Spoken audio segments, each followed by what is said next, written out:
আসসালামু আলাইকুম। যারা আগের পর্বগুলো শুনেননি অবশ্যই শুনবেন। পর্ব নাম্বার 3। ঘুম আসছে না, চোখ বন্ধ করে শুয়ে আছি। খানিক সময় পর একটু ঘুম ঘুম লাগছে। 2:30টার দিকে মায়ের বিকট চিৎকারে ঘুম ভাঙলো আমার। অয়ন অয়ন বলে ডাকতেছে। চিৎকার শুনে ভাবলাম খালা হয়তো মায়ের উপর অ্যাটাক করছে। দৌড়ে মায়ের রুমে গেলাম। গিয়ে দেখি খালা নেই। মা বলতেছে অশরীর তোর খালাকে নিয়ে গেছে। আমি বললাম আরে কি বলো, লাইট জ্বালাও। অল্প আলোর ড্রিম লাইট জ্বলছিল তখন। আলো জ্বালাতেই আমার চোখ কপালে উঠে গেছে। মুখটা কেঁপে শরীরের লোমগুলো দাঁড়িয়ে গেছে। দেখি খালার হাঁটু দুটো ভাঁজ করে লম্বা বক্সটায় শুয়ে আছে। মুখ দিয়ে ফেনার মতো কি যেন বের হচ্ছে। মা খাট থেকে নেমে খালাকে জড়িয়ে ধরে কাঁদতেছে। কিরে ছোট, কি হলো তোর, কথা বল। খালা মনে হয় জ্ঞান হারিয়ে ফেলেছে। পৃথক বাড়িতে থাকায় কাউকে ডাকতেও পারছি না। খালাকে বক্স থেকে বের করে পানি ঢাললাম কিছুক্ষণ। জ্ঞান ফিরছে না। মা বলল তাড়াতাড়ি গাড়ি নিয়ে আয়, হাসপাতালে নিয়ে যাব। আমি ভাবতেছি এত রাতে কোথায় যাব গাড়ি আনতে। হঠাৎ করে মনে হলো নিশিতা মেডিকেল কলেজ হাসপাতালের অ্যাম্বুলেন্সের নাম্বার আছে আমার ফোনে।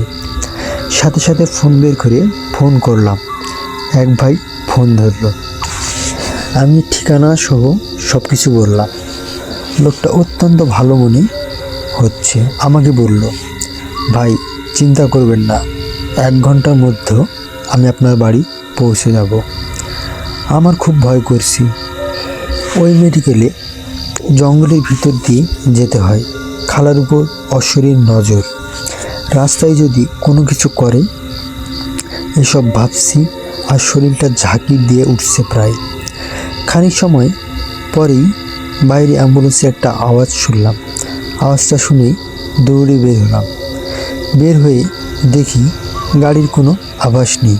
সাথে সাথে মাথায় আসলো গাড়িওয়ালাকে তো মাত্র 10 মিনিট হলো ফোন দিলাম, উনি তো বলল 1 ঘন্টা লাগবে আসতে। তাহলে আওয়াজ আসলো কোথা থেকে? দৌড়ে আবার ঘরে আসলাম। এটা যে গাড়ির আওয়াজ না আমার আর বোঝার বাকি রইল না। মা আর আমি ভয়ে ভীতু হয়ে গেছি। খালার পাশে বসে আছি। খালার মুখ থেকে ফেনার সাথে রক্তও বের হচ্ছে। মায়ের কান্নার রোল পড়ে গেল ঘরে। আরও প্রায় 40 মিনিট পর অ্যাম্বুলেন্স ভয়ানক আওয়াজ শোনা যাচ্ছিল। বের হলাম সাহস করে।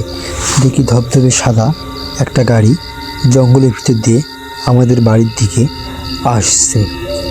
গাড়ির উপরে লাল বাতিটা জ্বলতেছে আর নিভতেছে। আর সেখান থেকে মনে হচ্ছে রক্ত ছিটকে ছিটকে পড়তেছে।